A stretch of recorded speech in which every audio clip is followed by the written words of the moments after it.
So you are Meera Mohandas. Yes, sir. You are joining today. If you allow me, sir. Welcome to Special Investigation Unit. Thank you, sir. IAS കിട്ടിയിട്ടും പിന്നെന്താ IPS എടുത്തേ? അച്ഛൻ പോലീസിലായിരുന്നു. അതുകൊണ്ട് ചെറുപ്പം മുതലേ കാക്കി എനിക്ക് ഇഷ്ടമാണ്. അറിയാലോ, ഇതൊരു സ്പെഷ്യലൈസ്ഡ് യൂണിറ്റ്. സർ.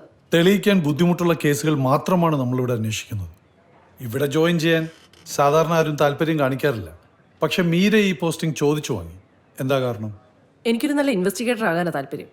ട്രെയിനിങ്ങിന് സർ ബെസ്റ്റാന്ന് കേട്ടിട്ടുണ്ട്. ഇൻവെസ്റ്റിഗേഷൻ എന്ന് പറഞ്ഞാൽ സിനിമയെ കാണുന്ന പോലെ വൺ മാൻ ഷോ അല്ല, മറിച്ച് ടീം വർക്കാണ്. And team is family. നമ്മളെപ്പോഴും ഒറ്റക്കെട്ടായിരിക്കണം. Got it, sir. മീര കല്യാണം കഴിച്ചാണോ? ഇല്ല. Good. Come on, let's meet our team. Okay, sir. അത് വെച്ച് വേണം അയാളെ ഇനി ഇൻട്രോഗേറ്റ് ചെയ്യാൻ. പക്ഷെ അതിനു മുമ്പ് അയാളുടെ സർ. ഇത് മീര മോഹൻദാസ് ASP. ഹലോ. ഇന്ന് ജോയിൻ ചെയ്തു ഫോർ ട്രെയിനിങ്. മീര, ഇത് DYSP Ramamurthy, chief investigator. Hello. ഇത് SI Ananthakrishnan, sir. Forensic officer Abhirami. Sir. ബാക്കിയുള്ളവരൊക്കെ ഫീൽഡിലാണ്. ഓക്കെ. സർ, ഒരു മിനിറ്റ്.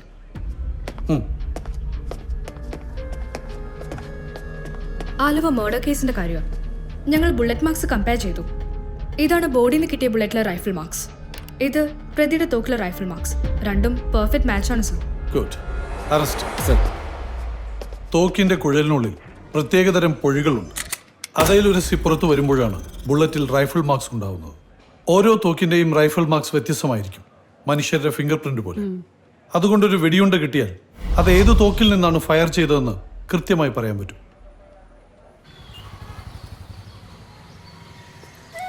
അതെ, രാത്രി ഫ്രണ്ട്സിന്റെ അടുത്ത് പോകാണ്ട് നേരത്തെ വരണം. പപ്പയും മമ്മി ഡിന്നറിന് വരുന്നുണ്ട്. ശരി ശരി. മറക്കരുത്. ഇല്ല, വരാം.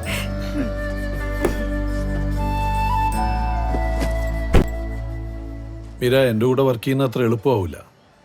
ആഹാരമൊക്കെ ഒരു സമയത്തായിരിക്കും. എനിക്കത് ശീലമായി.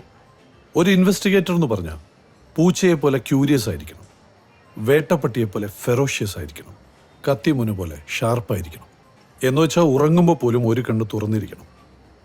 മീര ഈശ്വര വിശ്വാസിയാണോ? അതെ. പ്രാർത്ഥിക്കാറുണ്ടോ? ഉവ്വ്. എന്താ പ്രാർത്ഥിക്കാറ്? God make me courageous. പോലീസുകാരിക്ക് പറ്റിയ പ്രാർത്ഥന. എന്ന് വെച്ച് ദൈവം നമ്മെ ചുമ്മാതങ്ങ് കറേജിയസ് ആക്കൂല, പിന്നെ പകരം കറേജിയസ് ആവാനുള്ള അവസരം തരും. അതാ ദൈവത്തിൻ്റെ ഒരു രീതി. നമ്മൾ വേണം അവസരം ഉപയോഗപ്പെടുത്തി കറേജിയസ് ആവാൻ. Sir. Meera, chilli chicken fried rice. Okay. Get it fast. Okay sir. സാറിനും IAS ഉണ്ടായിരുന്നല്ലോ, പിന്നെന്താ IPS എടുത്തേ? വളരെ പാവപ്പെട്ടവരായിരുന്നു എൻ്റെ അച്ഛനും അമ്മയും. എല്ലായിടത്തും ഒരുപാട് അനീതി സഹിച്ചാണ് ഞങ്ങൾ വളർന്നത്. അന്നു മുതലുള്ള ആഗ്രഹമാണ് എല്ലാവർക്കും നീതി കിട്ടുന്ന ഒരു ലോകം. നമ്മളൊരാൾ വിചാരിച്ചാ ലോകം നന്നാവുമോ?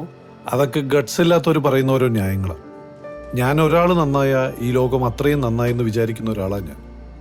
നീതി നടപ്പാക്കാൻ നമ്മൾ രാജാവോ ജഡ്ജിയോ ഒന്നും ആവണ്ട. ഓരോരുത്തരും മറ്റുള്ളവർക്ക് വേണ്ടി ചെറുതാണെങ്കിലും ഒരു നീതി നടപ്പാക്കിയാൽ മതി, അല്ലെങ്കിൽ അതിന് സഹായിച്ചാൽ മതി. We can change the world. അതിന് IPS-നേക്കാളും നല്ലത് IAS അല്ലേ? No, I think the other way. ഒരു മനുഷ്യന് ഏറ്റവും വേണ്ടത് എന്താണെന്നറിയോ? ആഹാരമോ പണമൊന്നുമല്ല, നീതി. ഏത് കുറ്റകൃത്യത്തിൻ്റെയും ഉത്ഭവം ഒരു അനീതിയിൽ നിന്നായിരിക്കും. നീതി നിഷേധിക്കപ്പെട്ടവൻ്റെ പ്രതികരണമാണ് ഓരോ കുറ്റകൃത്യവും. ഇപ്പോൾ ഒരാൾ കൊല്ലപ്പെട്ട കേസാണെന്ന് ഇരിക്കട്ടെ, കൊല്ലപ്പെട്ടവൻ ആർക്കാണ് നീതി നിഷേധിച്ചെന്ന് അന്വേഷിച്ചാൽ മതി, പ്രതിയെ കിട്ടും. എന്തായാലും നിന്റെ കുക്കിംഗ് ഒക്കെ ഇമ്പ്രൂവ് ചെയ്തിട്ടുണ്ട്. ഡോക്ടറിന് ചോക്ലേറ്റ് പുഡിംഗ് ഭയങ്കര ഇഷ്ടമാണ്. ഞാൻ ഇടയ്ക്ക് ഉണ്ടാക്കി കൊടുക്കാറുണ്ട്. പിന്നെ മമ്മി ഉണ്ടാക്കുന്ന ആ മൂസ് കേക്ക് ഇല്ലേ, അതെന്നെ കൂടെ പഠിപ്പിച്ചായിരുന്നേ. ഇനി വരുമ്പോഴാവട്ടെ, ഇപ്പൊ ഞങ്ങൾ ഇറങ്ങാം. കൊള്ളാലോ. ആ പപ്പാ, എന്റെ വർക്ക് ഏരിയ. എഞ്ചിനീയറിങ്ങിനോടുള്ള താല്പര്യം കുറഞ്ഞിട്ടില്ല അല്ലേ? ഇല്ല. അത് നല്ലതാ. നമ്മുടെ ബിസിനസ് ഏറ്റെടുക്കുന്ന സമയത്ത് ഉപയോഗപ്പെടും. വാ, നമുക്ക് പോണ്ടേ? വിളിക്കുന്നുണ്ട്. പോട്ടെ. ഡോക്ടറിന് ഹോസ്പിറ്റലിൽ തിരക്കായതുകൊണ്ട് നമ്മൾ പുറത്തൊക്കെ ഇറങ്ങാം. അതിപ്പോ നീ പ്രത്യേകിച്ച് പറയുന്ന കാര്യമില്ലല്ലോ. നീ ആന്റിയോട് നേരിട്ട് വിളിച്ചു പറഞ്ഞാൽ മതി. മരുമോനായിട്ടല്ല, മോനായിട്ട് തന്നെ ഞങ്ങൾ കാണുന്നത്. എന്തിനും ഞങ്ങളുണ്ട് കൂടെ. എന്താവശ്യം ഉണ്ടെങ്കിലും ചോദിക്കാൻ മടിക്കരുത്. മോനൊന്നും ചോദിക്കുന്നില്ലെന്നാ ഞങ്ങളുടെ വിഷമം. എന്നാ ശരി. ശരി. അതെ, ഞായറാഴ്ച രണ്ടുപേരും ഡിന്നറിന് അങ്ങോട്ട് എത്തിയേക്കണം. ഗൾഫിൽ നിന്ന് ജോയിച്ചനും പിള്ളേരും വരുന്നതാ. ഓക്കെ, ഞങ്ങൾ എത്തിയേക്കാം. ബൈ. ബൈ. എങ്ങോട്ടാണെന്ന് സാർ പറഞ്ഞില്ല. കഴിഞ്ഞ ആഴ്ച റിപ്പോർട്ട് ചെയ്ത ആ കേസിൽ അതിലൊരു ഡെവലപ്മെന്റ് ഉണ്ട്. പ്രതി ആരാണെന്ന് ആ പെൺകുട്ടി അന്ന് തന്നെ പറഞ്ഞതാ. പക്ഷെ അവളിപ്പോൾ കാലുമാറി. റേപ്പ് നടന്നിട്ടേ ഇല്ലെന്നാ പറയുന്നു. അതെന്താ അങ്ങനെ? ഡോക്ടർ അരുണിന്റെ ചികിത്സയിലായിരുന്നു. കേസ് ഒതുക്കാൻ പ്രതിയുടെ ബന്ധുക്കൾ ഡോക്ടറിനെ അപ്രോച്ച് ചെയ്തു.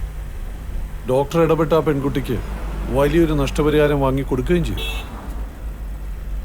ഇനിയിപ്പോ അവളുടെ പരാതി കിട്ടാതെ നമുക്ക് ഈ കേസുമായി മുന്നോട്ട് പോകാൻ സാധിക്കില്ല. നമുക്ക് നമ്മുടേതായ രീതിയിലൊന്ന് അപ്രോച്ച് ചെയ്താലോ? അത് വേണ്ട. ജോൺ സാമുവലിന്റെ സണ്ണിൻലോ ഈ ഡോക്ടർ അരുൺ. മാത്രമല്ല ചില കേസുകളിൽ പോലീസിനെ അയാൾ സഹായിച്ചിട്ടുണ്ട്. ആ റെസ്പെക്റ്റ് കൊടുത്തേ പറ്റൂ. നിങ്ങളൊരു നല്ല ഡോക്ടറല്ലേ? നിയമം കയ്യിലെടുത്ത് ഒട്ടും ശരിയായില്ല. സർ, പ്രതിയെ ശിക്ഷിക്കുക എന്നുള്ളത് മാത്രമാണ് നിങ്ങളുടെ താല്പര്യം. പക്ഷെ എൻ്റെ താല്പര്യം ആ പെൺകുട്ടിക്ക് നീതി വാങ്ങിച്ച് കൊടുക്കുക എന്നുള്ളതാണ്. നീതി വാങ്ങിച്ചു കൊടുക്കാനാണ് ഞങ്ങൾ പ്രതിയെ ശിക്ഷിക്കുന്നത്. സർ, അത് വേണം, വേണ്ടെന്നല്ല ഞാൻ പറയണത്. പക്ഷെ അതുകൊണ്ട് മാത്രം അവർക്ക് നീതി ലഭിക്കൂ? ഈ നഷ്ടപ്പെട്ടതെല്ലാം തിരിച്ചു കിട്ടുമോ? അവക്ക് വേണ്ടത് സാമൂഹ്യ നീതിയാണ്. ഈ സമൂഹത്തിൽ അന്തസ്സായി ജീവിക്കാനുള്ള സാഹചര്യം, അതാണ് അവക്ക് വേണ്ടത്. അത് കൊടുക്കാൻ നിയമത്തിന് സാധിക്കുമോ? സർ, ഓഫ് ദ റെക്കോർഡ്, അതൊരു പാവപ്പെട്ട കുടുംബമാണ്. അവളുടെ 2 തലമുറയ്ക്ക് സുഖമായിട്ട് ജീവിക്കാനുള്ള കാശാണ് ഞാൻ വാങ്ങിക്കൊടുത്തത്.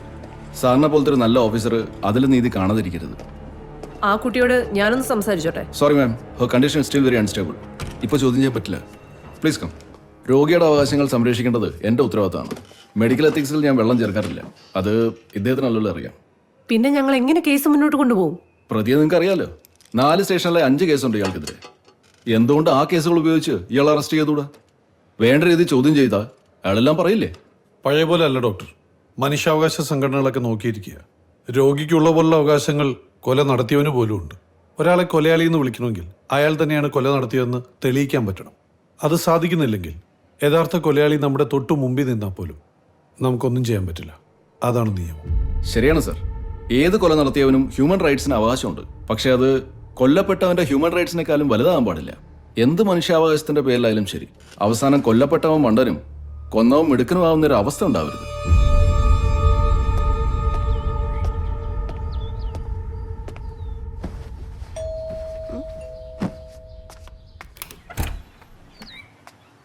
ആരാ?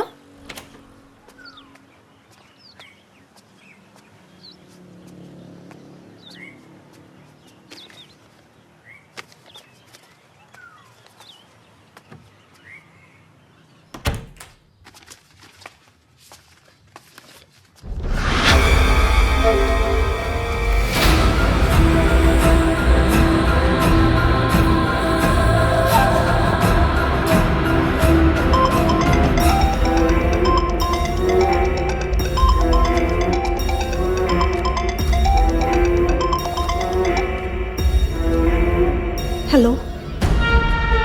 ഹലോ മാഡം, ഫോട്ടോ എങ്ങനെയുണ്ട്? ഫോട്ടോ എങ്ങനെയാണെങ്കിൽ വീഡിയോ എങ്ങനെ ഇരിക്കും? എൻ്റെ കയ്യിലുണ്ട്. ഇത് രണ്ടും നിങ്ങളുടെ ഭർത്താവ് കണ്ട് എങ്ങനെ ഇരിക്കും? വേണമെങ്കിൽ ഇന്റർനെറ്റിലൂടാം. നിങ്ങൾ ആരാ? ഞാനൊരു പാവപ്പെട്ടനാ, പേര് ഷൺമുഖൻ. ഭർത്താവിനെ അറിയിക്കാതിരിക്കണമെങ്കിൽ 50 ലക്ഷം രൂപ വരണം. 50 ലക്ഷം രൂപയോ? ജോൺ സാമുലിന്റെ മോക്ക് 50 ലക്ഷം എന്ന് പറയുന്നൊരു പോക്കറ്റ് മണി എന്നൊക്കെ എനിക്കറിയാം. നിങ്ങൾ ഉപദ്രവിക്കണമെന്ന് എനിക്കൊരാഗ്രഹമില്ല. കാശിന്റെ അത്യാവശ്യം കൊണ്ടാ. നാളെ ഈ സമയത്ത് ഞാൻ വിളിക്കാം. കാശ് അവിടെ കൊണ്ടുവരുന്നപ്പോൾ പറയാം. പിന്നെ അതിബുദ്ധി കാണിച്ച് എന്താണ്ടാവെന്നറിയാലോ. പോലീസിനെ അറിയിക്കാൻ എന്നെ ട്രേസ് ചെയ്യാൻ ശ്രമിക്കരുത്. ആവശ്യമുള്ളപ്പോൾ നിങ്ങളുടെ ഫോണിലേക്ക് ഞാൻ വിളിച്ചോളാം.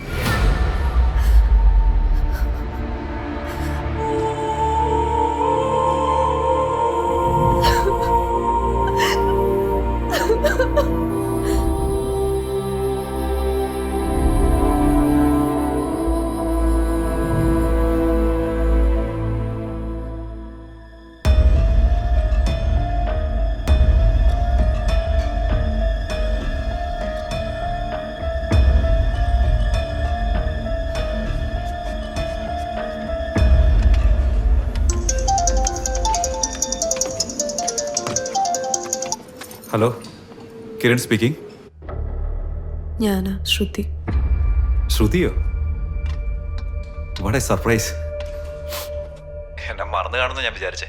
പിരിയുമ്പോൾ എന്നോട് അത്രയ്ക്ക് വെറുപ്പായിരുന്നല്ലോ. ഏതായാലും വിളിച്ചതിൽ സന്തോഷം. നീ എന്നെ എല്ലാ രീതിയിലും ചതിക്കായിരുന്നല്ലേ? അല്ല, ശ്രുതിയോടുള്ള ഇഷ്ടം കൂടിപ്പോയതുകൊണ്ടാണ് അങ്ങനെ സംഭവിച്ചേ. പക്ഷേ ശ്രുതി അതിനെ കണ്ടത് വേറെ രീതിയിലാ. ഇത് തന്നെയല്ലേ നീ മറ്റു പെമ്പിളാരോടും പറഞ്ഞത്? എത്ര വേണമെങ്കിലും പരീക്ഷിച്ചോ, കേൾക്കാൻ ഞാൻ ബാധ്യസ്ഥനാ. ഇപ്പൊ നിനക്ക് 50 ലക്ഷം വേണമല്ലേ? 50 ലക്ഷം? എനിക്ക് മനസ്സിലായില്ല. അഭിനയം വേണ്ട. നിന്റെ വീട്ടിൽ വെച്ച് നടന്നു നോക്കെ നീ അറിയാതാണ് റെക്കോർഡ് ചെയ്തിരിക്കുന്നത്. കാര്യമായിട്ട് പറയാ, നീ പറയുന്നൊന്നും എനിക്ക് മനസ്സിലാവുന്നില്ല. അന്ന് നടന്നൊക്കെ ഒരു ഷൺമോന്റെ കയ്യിൽ എങ്ങനെ എത്തിയേ? ഷൺമുഖനോ? അങ്ങനെ ഒരാളെ എനിക്കറിയില്ലല്ലോ. നീ എന്താ സംഭവിച്ചെന്ന് പറ. അവന്റെ കയ്യിൽ എന്റെ ഫോട്ടോസും വീഡിയോസും ഉണ്ട്. 50 ലക്ഷം കൊടുത്തില്ലെങ്കിൽ അവൻ എന്റെ ഭർത്താവിനെ അറിയിക്കും, നെറ്റിലൂടും. സത്യമായിട്ട് എനിക്കൊന്നും അറിയില്ല. അവൻ എങ്ങനെയോ റെക്കോർഡ് ചെയ്താ? എനിക്ക് തല ചുറ്റുന്നു. പാനിക് ആവല്ലേ? എന്താ വേണ്ടതെന്ന് നമുക്ക് ആലോചിച്ച് ചെയ്യാം. പോലീസിനെ അറിയിച്ചാലോ? അത് വേണ്ട, പോലീസിനെ അറിയിക്കരുതെന്നാ പറഞ്ഞിരിക്കുന്നത്. എങ്കിൽ ഭർത്താവിനോടെല്ലാം തുറന്നു പറഞ്ഞാലോ? പണ്ട് ഞാൻ എല്ലാം പറയാൻ ഒരുങ്ങിയത്, പക്ഷേ അദ്ദേഹം സമ്മതിച്ചില്ല. എല്ലാം മറന്നിട്ട് ഞങ്ങൾ പുതിയൊരു ജീവിതം തുടങ്ങിയത്. ഇനിയൊന്നും പറയാൻ പറ്റില്ല, ഒരുപാട് വൈകിപ്പോയി. ശരിയാ, എത്ര സ്നേഹമുള്ള ഭർത്താവാണെങ്കിലും ഇങ്ങനെ ഒരു വീഡിയോ കണ്ടാ ഭാര്യയോടുള്ള സ്നേഹത്തിന് മാറ്റം വരും. ഒരു കാരണവശാലും നിന്റെ കുടുംബജീവിതം തകരാൻ പാടില്ല. അതിനുവേണ്ടി എന്ത് സഹായം ചെയ്യാൻ ഞാൻ തയ്യാറാ. ഒരിക്കൽ നിന്നോടൊരു തെറ്റ് ചെയ്തു, അതിന് പ്രായച്ചിത്തം ചെയ്യാനെങ്കിലും എന്നെ അനുവദിക്കേ. എന്താ ചെയ്യേണ്ടതെന്ന് എനിക്കറിയില്ല. ഇത്തരം സിറ്റുവേഷനിൽ പ്രാക്ടിക്കലായി വേണം നമ്മൾ ചിന്തിക്കാൻ. അവൻ പറഞ്ഞ പോലെ രൂപ കൊടുത്ത് നമുക്ക് സെറ്റിൽ ചെയ്താലോ? എൻ്റെ കയ്യിൽ 50 ലക്ഷം ഒന്നുമില്ല, എല്ലാം പപ്പയുടെ കയ്യിലല്ലേ. നിന്റെ കയ്യിൽ ഇപ്പം എത്രയുണ്ട്? 5 ലക്ഷം, അതും എൻ്റെ കയ്യിലില്ല, ബാങ്കിലാ. നീ ഒരു കാര്യം ചെയ്യ്, ബാങ്കിൽ ചെന്നാൽ 5 ലക്ഷം എടുക്ക്. എന്നിട്ട് ബാക്കി കാശ് കൊടുക്കാൻ നമുക്കൊരു അവധി ചോദിക്കാം.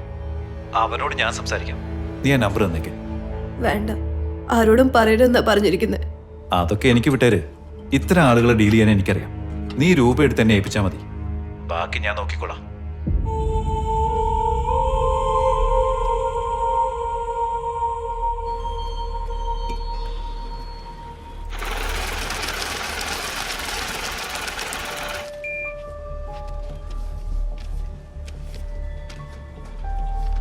ഇവിടെയും കൂടി റിപ്പ് വേണം.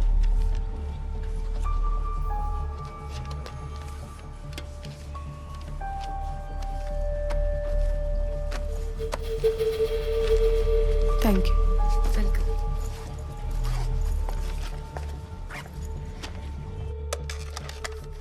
കാർത്തിക, സർ, ഒന്നിങ്ങോട്ട് വരൂ.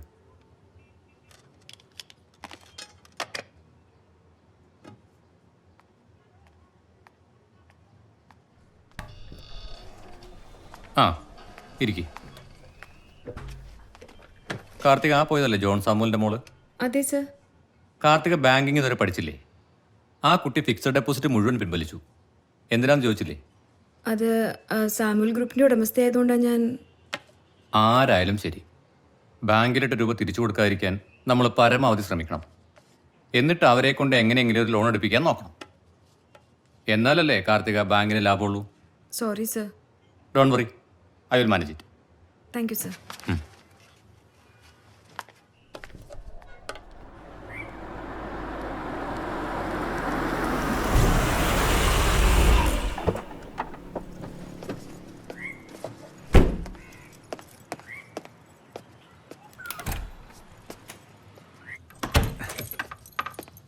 I'm home. ശ്രുതി, കളിക്കാൻ പോണ്ടേ? ആ, ഇവിടെ ഉണ്ടോ? എന്തു പറ്റി? ചെറിയൊരു തലവേദന. ആഹാ, നോക്കട്ടെ. ഞാൻ കുറച്ചു നേരം കിടക്കട്ടെ, ഡോക്ടർ തന്നെ പോയിട്ടോ. Okay okay, take rest.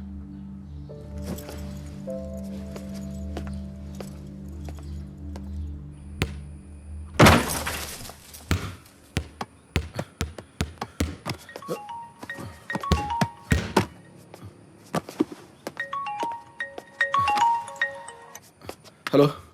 Hello doctor, ഞാൻ അഭിലാഷ്, ക്യാപിറ്റൽ ബാങ്കിന്നാ. ആ, പറയൂ പറയൂ. നിങ്ങൾ ഈ ഡോക്ടർമാർ ക്യാഷ് ഹാൻഡിൽ ചെയ്യുന്ന കാര്യത്തിൽ വളരെ മോശമാണല്ലോ. എന്തു പറ്റി? ക്യാഷ് ആവശ്യമുണ്ടെങ്കിൽ എന്തിനാ ഫിക്സഡ് ഡെപ്പോസിറ്റ് പൊട്ടിച്ചത്? ഇതിപ്പോ എത്ര പലിശ പോയേ? ആ FD ലോൺ എടുത്താൽ മതിയായിരുന്നല്ലോ. അല്ല, ആള് മാറില്ലെന്ന് ഉറപ്പാണോ? പിന്നെ ഡോക്ടറുടെ വൈഫ് 5 ലക്ഷം എടുത്തില്ലേ? ആ കാര്യമാണ് ഞാൻ ഈ പറയുന്നത്. എന്തിനാ പെട്ടെന്ന് അത്രയും ക്യാഷ്? അതൊരു കാർ മേടിക്കാനുള്ള പരിപാടി ഉണ്ടായിരുന്നു. എന്റെ ഡോക്ടറെ, അതിന് ലോൺ എടുക്കല്ലേ ലാഭം? ഞങ്ങളിപ്പോ കാർ ലോണിന് പുതിയൊരു സ്കീം തുടങ്ങിയിട്ടുണ്ട്. ഏറ്റവും കുറഞ്ഞ റേറ്റാ. ഞാനേ സാറേ ഒന്നൊന്ന് ആലോചിച്ചിട്ട് ഞാൻ വിളിക്കാവേ. ഓക്കെ, അങ്ങനെ മതി. ശരി, ഓക്കെ, താങ്ക് യു.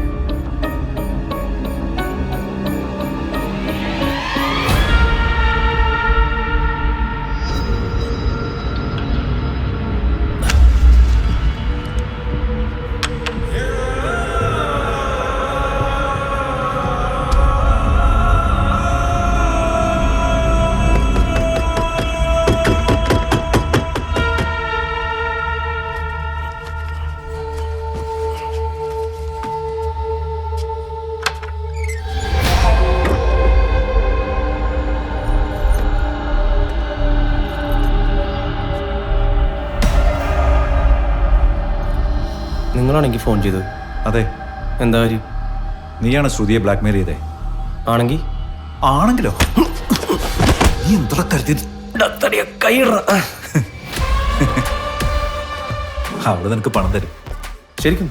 ആ, അവളെ കിട്ടിയില്ലെന്ന് വെച്ച് അവിടെ പണം വേണ്ടെന്ന് വെക്കണോ? എടാ, അവളൊരു പണമരോടാ. ഒന്നുകൂടി പിടിച്ച് കുലുക്ക്. നീ വിചാരിച്ച് ഇനിയും പോരും. സംശയം എന്താ? കളി തുടങ്ങിയിട്ടുള്ളൂ. അളിയ, ഞാൻ പാർട്ട്ണറാണെന്ന് ആരും മറക്കരുത് കേട്ടോ. നീ വിഷമിക്കണ്ട. വാഴ നനയുന്നതിൻ്റെ ഒപ്പം ചീരയും നനയും. പോരെ? അത് കേട്ടാ മതി. അളിയ, അവരൊക്കെ വലിയ പുള്ളികളല്ലേ? പോലീസിൽ അറിയിക്കോ? അതുകൊണ്ടാണ് ഞാൻ നിന്നോട് പറഞ്ഞേ, ആ സിം കാർഡ് മാത്രമല്ല ഫോണും കൂടെ കളഞ്ഞേക്കാൻ. അതൊക്കെ ഞാൻ എപ്പോഴേ കളഞ്ഞു. അല്ല, ആ സിമ്മാരുടെയാ? അതിന്റെ ഉടമസ്ഥനെ അന്വേഷിച്ച് പോലീസ് വന്നാൽ നല്ല രസമായിരിക്കും. റിട്ടയർ ചെയ്ത് വീട്ടിലിരിക്കുന്ന ഒരു പാവം പട്ടിണി പിടിയിലാവും. അത്ര തന്നെ.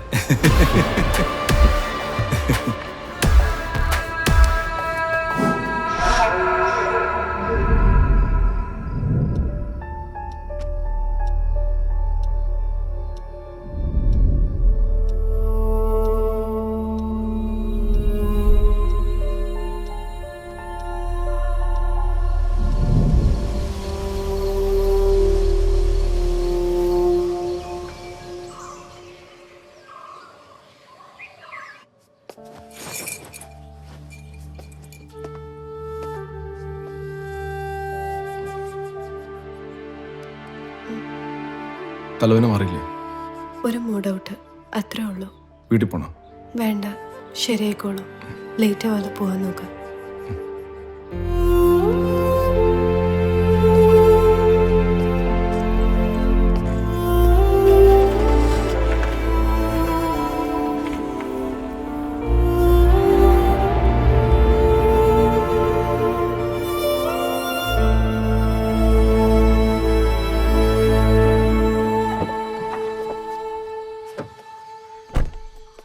ആ ഇച്ചാ, ഗുഡ് മോർണിംഗ്. Good morning. എന്താ വല്ല പ്രശ്നമുണ്ടോ? അതെന്താ വെച്ചാ അങ്ങനെ ചോദിച്ചത്? അല്ല, പ്രശ്നമുള്ളവരാണല്ലോ എന്നെ കാണാൻ വരുന്നത്.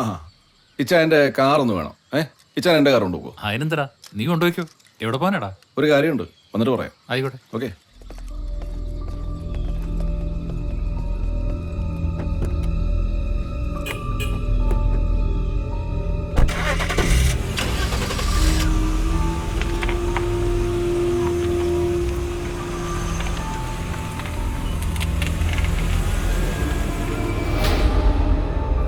ഹലോ, നിന്നെ വിശ്വസിച്ചാണ് ഞാൻ ഇതൊക്കെ ചെയ്യുന്നത്.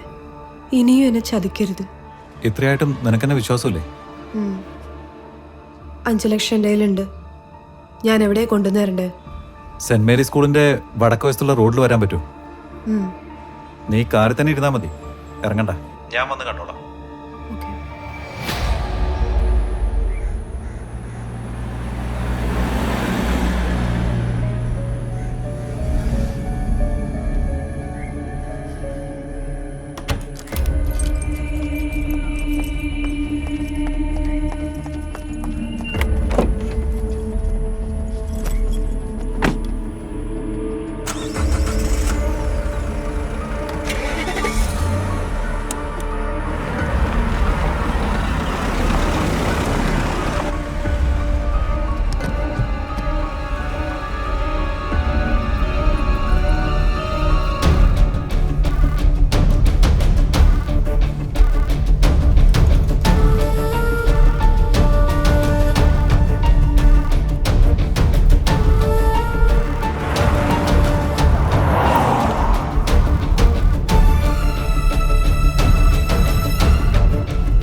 അവൻ 50 ലക്ഷത്തിൽ നിന്ന് ഒറ്റ പൈസ കുറയ്ക്കില്ല. പക്ഷെ 2 മാസത്തെ സമയം തന്നിട്ടുണ്ട്. അതെങ്ങനെ കൊടുക്കും? അതിന്റെ ഹസ്ബൻഡ് അറിയാതെ പപ്പയുടെ നിന്ന് വാങ്ങാം. ഞാൻ എന്തു പറഞ്ഞു വാങ്ങിക്കും? അതൊക്കെ ഞാൻ ആലോചിച്ചിട്ട് പിന്നെ പറയാം. 2 മാസം സമയമുണ്ടല്ലോ, നീ ഇപ്പൊ ചെല്ല്.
നിന്റെ ഷെയർ ഞാൻ ട്രാൻസ്ഫർ ചെയ്തിട്ടുണ്ട്. പറഞ്ഞ മുഴുവൻ ഉണ്ടല്ലോ. ഉണ്ടടാ. ബാക്കി എപ്പോഴാ? 2 മാസം സമയം ഞാൻ കൊടുത്തിട്ടുണ്ട്. അത് നടക്കുമോ? നടക്കും. ഒറ്റ മോളല്ലേ, അവൾക്ക് വേണ്ടി എത്ര രൂപ ആണെങ്കിലും ഭർത്താവ് അറിയാതെ അവളുടെ അപ്പൻ തരും. അതിനു പറ്റിയ പ്ലാൻ എൻ്റെ കയ്യിലുണ്ട്. നീ ധൃതി പിടിക്കണ്ട.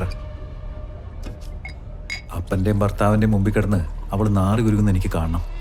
എന്നെ തഴഞ്ഞവളല്ലേ, അത് ഞാൻ ഒരിക്കലും മറക്കില്ല. അതിനവളെ കുറ്റം പറയാൻ പറ്റില്ല. നിന്റെ സ്വഭാവം പറഞ്ഞ ഏത് പെണ്ണ് അതേ ചെയ്യും. പോടാ, എനിക്ക് കിട്ടാത്ത അങ്ങനെ വേറെ ആർക്കും വേണ്ട. അവൾ എത്ര രൂപ വന്നാലും അവളെ സമാധാനത്തോടെ ജീവിക്കാൻ ഞാൻ വിടില്ല. നീ കണ്ടോ?